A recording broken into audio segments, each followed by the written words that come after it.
Hi guys, now you can meet with me. Let's introduce myself. My name is Nadiatul Hilmia. And now I want to share you about how is the correct talk etiquette.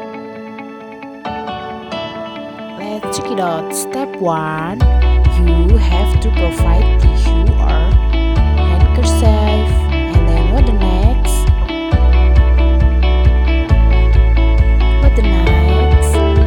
If you feel like sneezing or coughing, immediately cover your mouth and nose with tissue.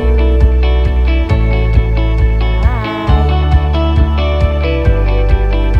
Okay, cover your mouth good.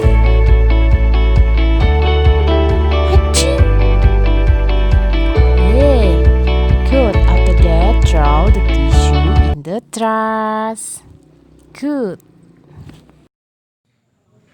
Step 2. Okay.